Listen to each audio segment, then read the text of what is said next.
안녕하십니까. 오늘 창세기 L2B 강의 이어가도록 하겠습니다. 성경의 초점은 하나님이다, 하나님이시다 라고 말씀을 드렸습니다. 그래서 성경에서는 하나님의 일하심에 대해서 조명하고 있고 그 일하심의 순서에 의하여 이게 창세기부터 계시록까지 쓰여 있습니다. 다만 하나님의 그 일하심, 사역의 대상이 인간이기 때문에 인간이 등장합니다. 인간의 이야기가 등장합니다. 잊지 마시고 오늘도 이 관점에서 창세기 이어가도록 하겠습니다. 노아 이야기 하였었죠. 지난번에 노아 이야기 했는데 노아 이야기의 핵심은 이거예요. 하나님의 구원과 보존의 은혜를 이야기하고 있는 거예요. 자, 오늘 11장부터 보시겠습니다. 11장은 우리가 잘 알고 있는 바벨탑 사건이 등장합니다.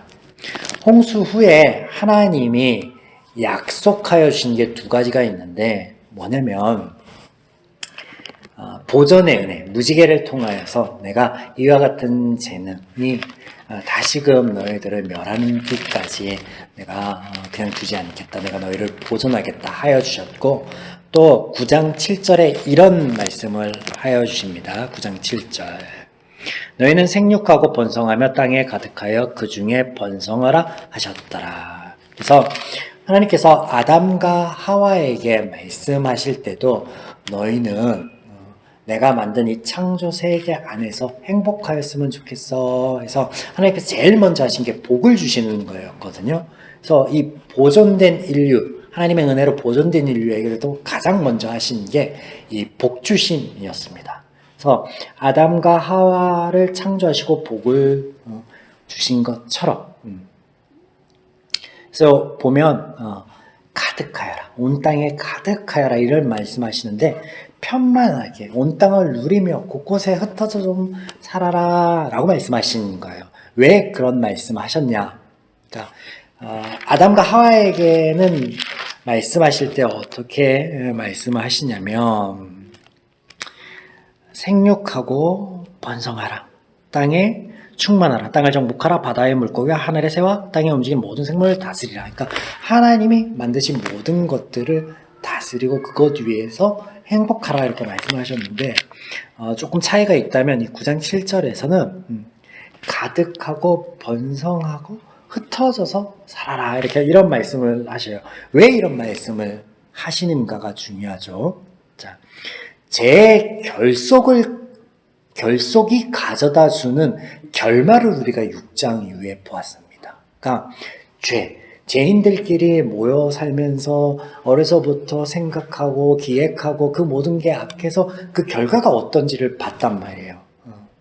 그 후임을 기억하시기 바랍니다. 그러므로 하나님의 말씀은 제 기치 아래 모여서 결속하고 더 큰 아픔을 너희 삶 가운데 가져오지 말고 그런 결과를 초래하지 말고 흩어져서 좀 살았으면 좋겠다. 그래서 하나님이 주신 피조세계의 모든 것들을 누리며 살라 플러스 좀 흩어져서 너희의 좀 뭐 죄를 안 질 수는 없지만 죄인이니까 하지만 그 죄의 결속 아래 오는 그 아픔을 조금이라도 좀 감하였으면 좋겠다라는 그런 하나님의 마음이 담기신 거거든요. 그런데 이렇게 말씀하시고 그 후에 바로 등장하는 사건이 뭐냐면 오늘 이 바벨 사건이에요. 바벨탑 사건.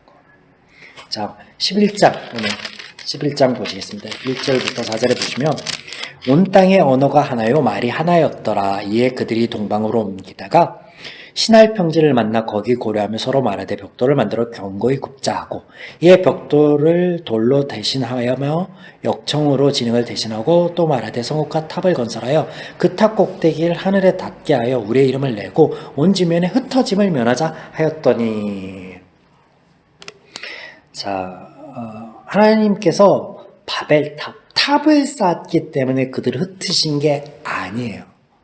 그러니까 그렇게 생각한다면 참 1차원적인 생각을 하시는 거예요. 왜냐면 아무리 높은 탑, 뭐 요즘 몇백 층 되는 건물들 있잖아요. 그렇게 만들어 놓는 듯 하늘에 닿겠습니까? 하나님과 같이 되겠습니까? 하나님께 닿겠습니까? 그냥 하늘에서 내려다보는 멋진 광경을 보는 게 다일 겁니다. 그 정도가 다예요.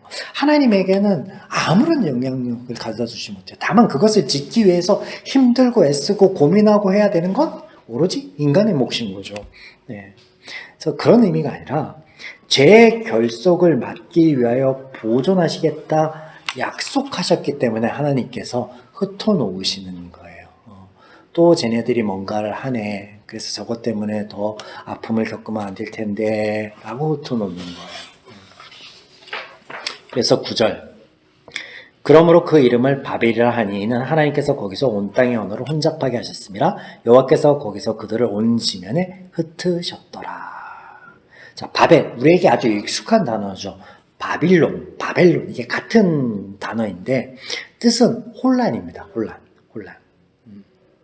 하나님의 흩으심. 그러나 이 단어의 뿌리를 찾아보면 아주 재밌는 게 튀어나옵니다. 넘쳐 흐르다라는 어원을 갖습니다. 넘쳐서 흐르다. 많은 것들을 시사하죠. 두 가지 정도를 함축해서 보면 죄가 넘쳐 흘렀다. 하나님의 은혜를 경험하고 바로 얼마 되지 않아서 바로 등을 돌리자마자 죄가 넘쳐 흘렀다. 두 번째는 하나님의 은혜가 여전히 넘쳐 흐른다. 그 죄인들의 삶 속에서. 그걸 의미하죠. 자, 재미있는 것은 하나님께서 그들 죄인의 언어를 흩어놓지 않으셔도 그들이 하나님의 말씀대로 흩어져 살게 되면 자연스럽게 언어는 달라지게 되어 있습니다.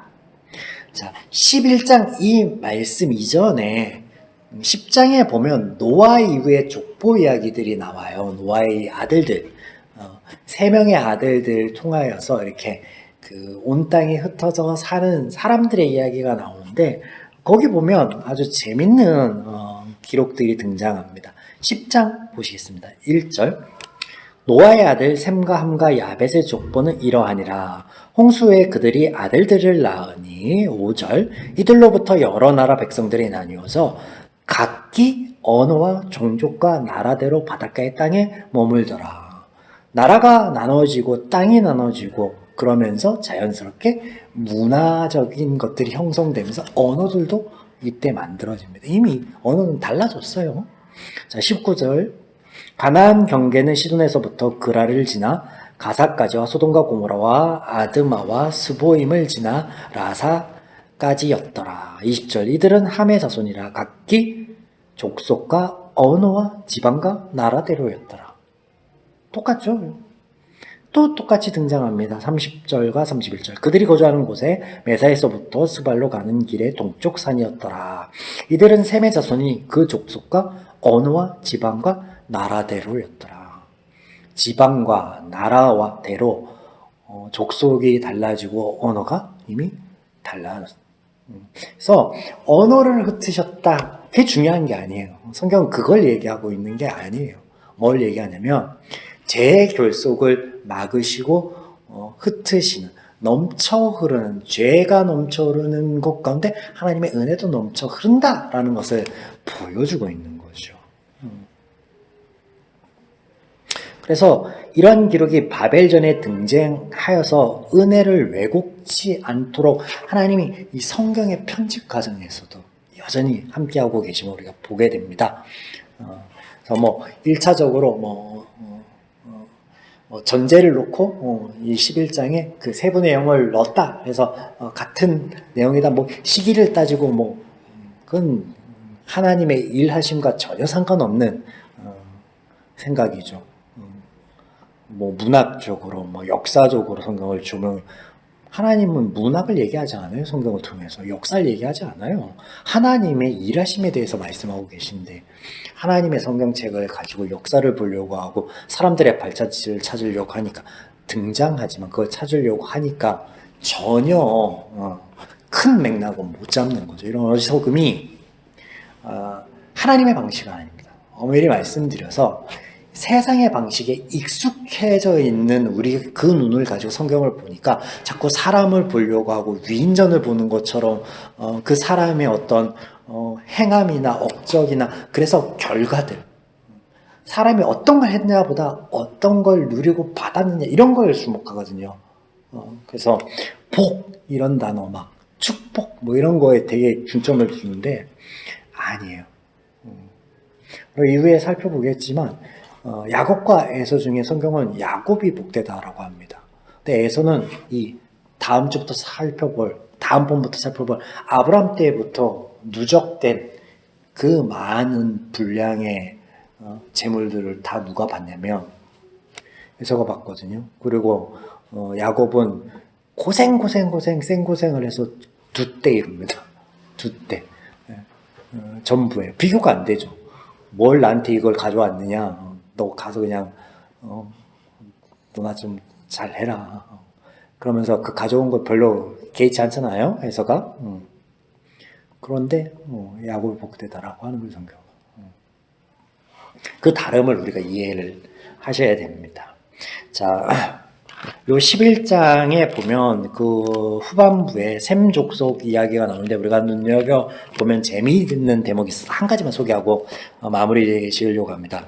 홍수 이후에 그 모든 대기권에서 우주로부터 들어오는 해로운 강선을 막아주는 수건이 있었는데 이게 다 쏟아져서 홍수가 있었다고 했잖아요.